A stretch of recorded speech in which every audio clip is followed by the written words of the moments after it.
आज मैं निकल रहा हूं एक खास सफर पर, ग्यूमठ की तरफ, स्पीति घाटी की उस रहस्यमयी जगह पर जहां शांति भी कहानी बन जाती है। जैसे जैसे रास्ता आगे बढ़ता जा रहा है, वैसे वैसे शहर का शोर पीछे छूटता जा रहा है और पहाड़ों की खामोशी पास आती जा रही है।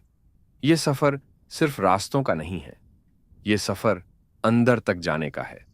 और अब हम पहुंच चुके हैं ग्यू गांव, एक छोटा सा शांत गांव जहां स्थित है यह छोटा सा लेकिन बेहद रहस्यमयी मठ, ग्यू मठ।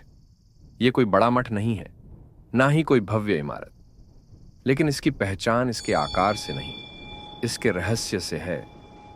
यहां सुरक्षित है लामा सांगा तेंजिन का शरीर, करीब 500 साल पुराना।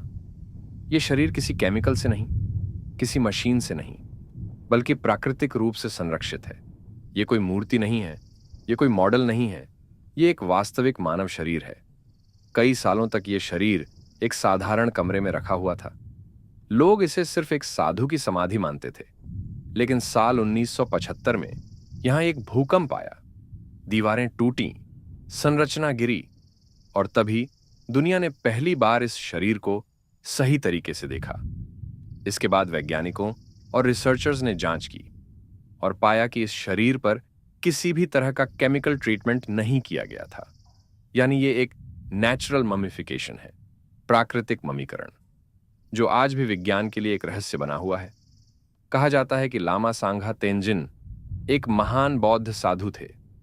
उन्होंने वर्षों तक गहन ध्यान, तपस्या और साधना की, और अंत में उन्होंने जीवित समाधि ली, यानी ध्यान की अवस्था में शरीर त्यागा।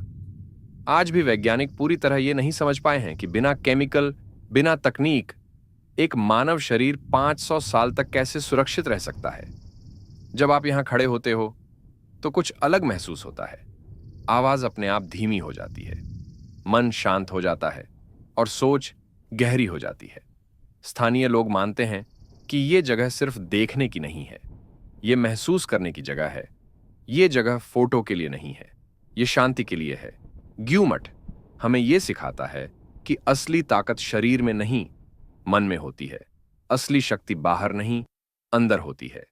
यह मठ एक इमारत नहीं है, यह एक अनुभव है, एक साधना है और एक जीवित इतिहास है।